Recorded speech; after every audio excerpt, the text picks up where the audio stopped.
Mapagpalang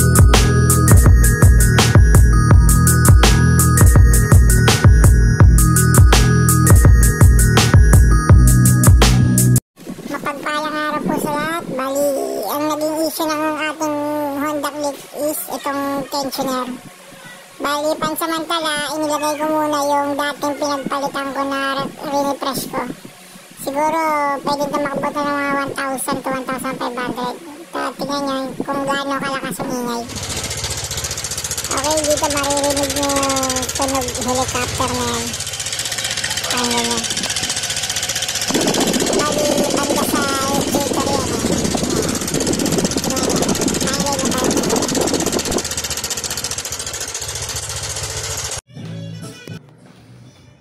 Okay, baling ginawa natin is tinanggal natin yung upuan. Ito yung maingay kanina, check muna natin. Ang hinala ko is yung tensioner. Mayroon akong tensioner dito. Yung pinagpalitan ko, na-refresh na to eh. Pero pwede pa to. I-ano lang natin, itatry ko lang. Kung pwede pa. Pwede pa yan, tapos tsaka ko i-refresh tong ano para may reserva ako bago bumili. Bali ginawa ko, tinap-dead center ko muna. Nakikita mo yung parang bilog na to. Yan. Dapat yan dito. Dapat dito yan. Yan ang top dead center. Tapos, kung makikita mo yung puntil na to. Yan. Yan. Dapat yan, tapat yan dito. Yan ang top dead center.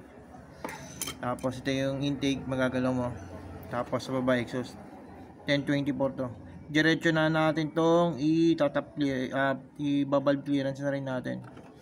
Bali tatanggalin mo to, itong G's sa throttle body. Tapos may uusog mo to dito para ma-access mo to, matanggal yan. Bago mo baklasin to, nakikita mo tong screw na to, luwagan mo na yan. Okay? Okay. Sign kasi talagang ano ko, tinatakpan ko to eh. Mamaya tatakpan din natin yung isa. Ingatan nyo, baka maputol tong ano sa tawag to, injector. Daling maputol yan. Naluwagan ko na to. Tanggalin nyo na lang.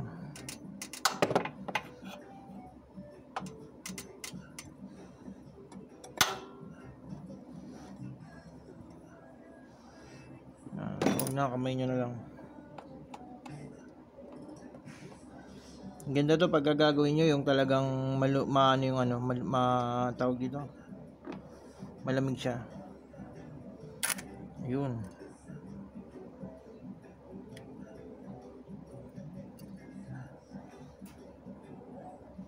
Ayun, dito tumulak oh. Tanggal na siya. Ito yung maingay oh. Putol na siguro to. Kaya ganyan. Okay. Natin yung gasket. Hindi yung masira.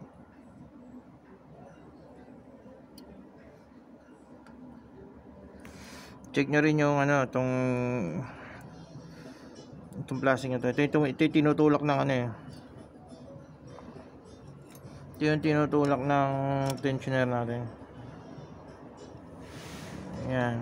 Kung basag, putol, hindi naman, kaya ano, okay lang yan. Balikan natin. Ganun lang yan pagka ibabalik nyo, pagka ano nyo, babalik nyo. Ganun lang din.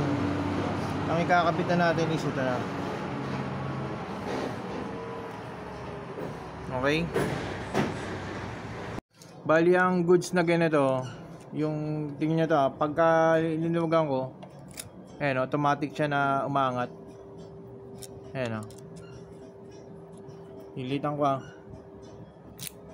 Yan. Yung itong ano natin, itong pinagtanggalan ko, wala na. Wala na.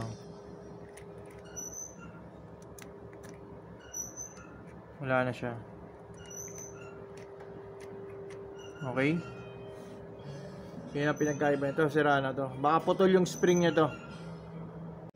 Okay. Naikabit ko na. Saktong higpit lang yan. Huwag nyong panggigigilan yan. Ayan. Pag naikpitan nyo na, gamit kayo ng flat screw. Yan, ariyahan nyo na to.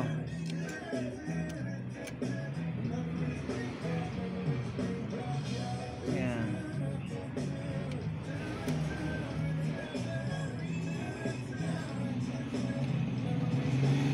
Yan, ariyahan nyo na yan. Tapos balik nyo yung tornilyo na to, yung takip nya. Tamang higpit lang din yan. Tapos tetest na lang natin mamaya.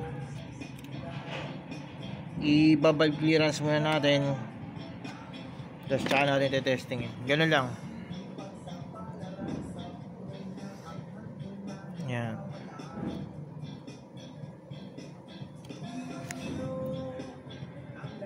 Makarbon na yung ano, na-check natin. Makarbon na yung intake natin. Kailangan natin magpa BGI. Okay, ganun lang. Pagpalit ng tensioner. Yan, babal clearance na lang ako, tapos testingin ko. Okay? Okay, pag mag-tune up tayo, kailangan natin gumamit na filler gauge. Dito sa Honda Click natin is intake 0.10, sa Exos naman 0.24. Ang pagkuha ng sukat is ganito. Pag napasok mo yan, dapat may laban. Hindi kagaya nito, maano na, walang kagat eh. Ibig sabihin, may diin siya ng konti ito, wala na. Maluwag na yung ano natin, tapit natin dito. Dapat to, pagka hinatak mo, yung mararamdaman mo may pigil. Kaya adjust natin tong intake. Adjust muna natin. Ang pag-adjust nito, kailangan mo ng Gis yata yun o 8. 8 nga.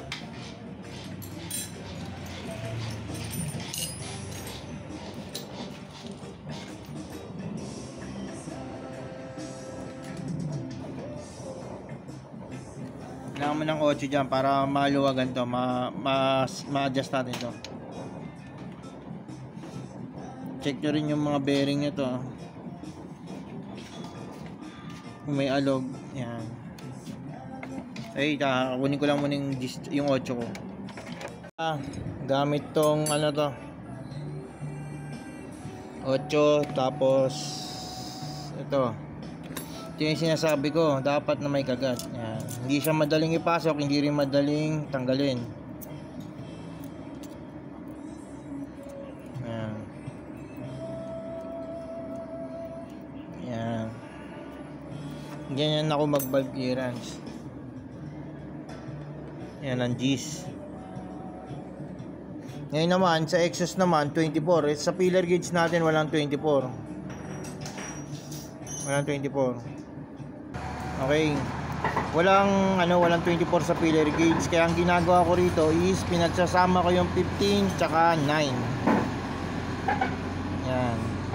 0.15 tapos 0.9. Bali 24 to. Check muna natin. Ito lang mahirap dito sa baba.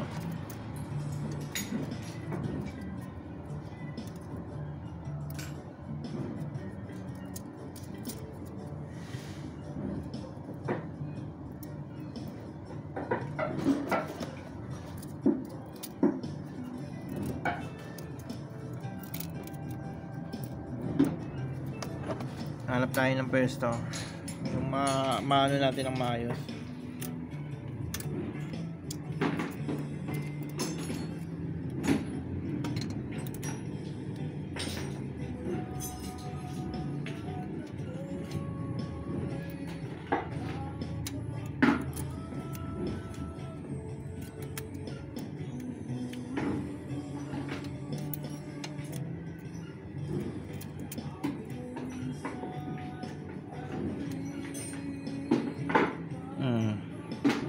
Sobrang sikip naman tong tong baba.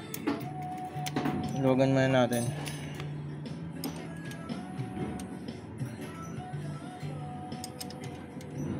Sobrang sikip.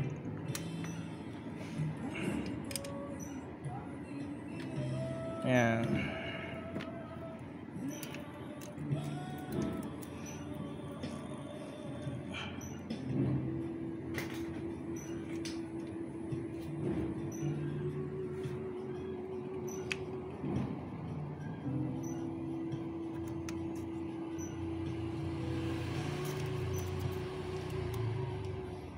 Okay, dapat ganyan lang. Ngayon, higpitan na natin yan.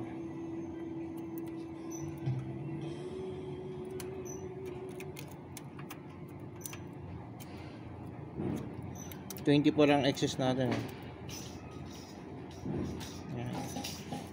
Pesto lang natin. Yan, okay na. May higpit na siya. Okay na. 10:24.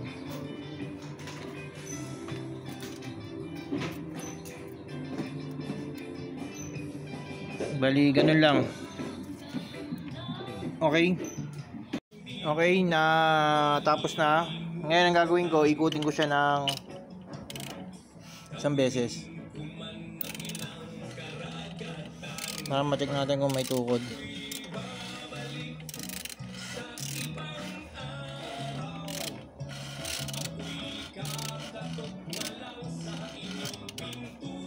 Yan.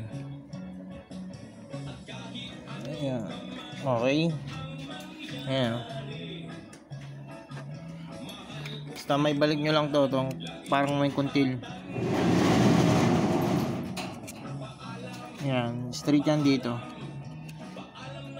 Okay. Balik nga natin. Bago natin balik, linisan muna natin tong tong o-ring o oil na sinasabi. Tapos okay na. Testing na natin. Natin lahat, bali napalitan na at pinalitan natin ng tensioner. Nag-tune up tayo ng valve clearance. The moment of the truth. Testing natin kung tunog helicopter pa ba.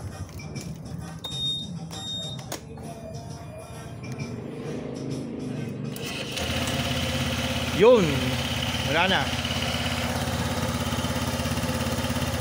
Hindi na siya tunog helicopter. Okay.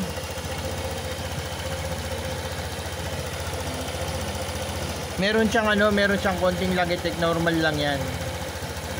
Pero dapat to makabili na ako nito. Siguro makatakbo man lang ng 1,000 km to o 2,000 km. Swerte na ako. Kaya kailangan mapalitan ko na. Okay. Ngayon ito subukan natin i-repair. Tingnan natin. Kung ang putol nito sa gitna, hindi na natin magagawa ng paraan. Pero kung ang putol lang ito is yung sa may dulo lang din, magagawa natin. Baklasin natin to. Ito okay na to.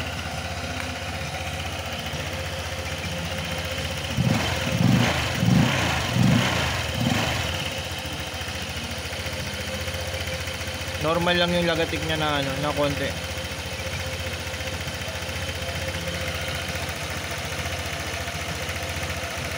Bibili na tayo ng bagong ganito. Hindi na tayo kasi pang CBR to eh. Itong pang CBR to eh. Baka kunin ko na lang pang Honda. Kasi ito naputol eh oh. Diba? Okay, salamat. Okay na siya, wala na siyang tunog helicopter. Okay? Okay, ito na. Pag ilalak, pag binitawan ko, mabalik na siya agad. Shoutout nga pala doon sa kanta, baka maano tayo. Lock na siya. Kanina yung pagkainan mo hindi siya tumutuloy. Yeah, bagong refresh na to. Pwede ulit na gamitin to. Okay. Release lang natin ng ganyan para hindi maano yung spring. Bali pagka nagingay yung ginawa natin, ito ang napapalit natin. Wala pa tayo masyadong pampalit dahil may bayaran tayo sa school. Ano yung babayaran sa Joy? Hindi ko ano. Ayan. First picture. Ulitin ko okay na siya. Okay.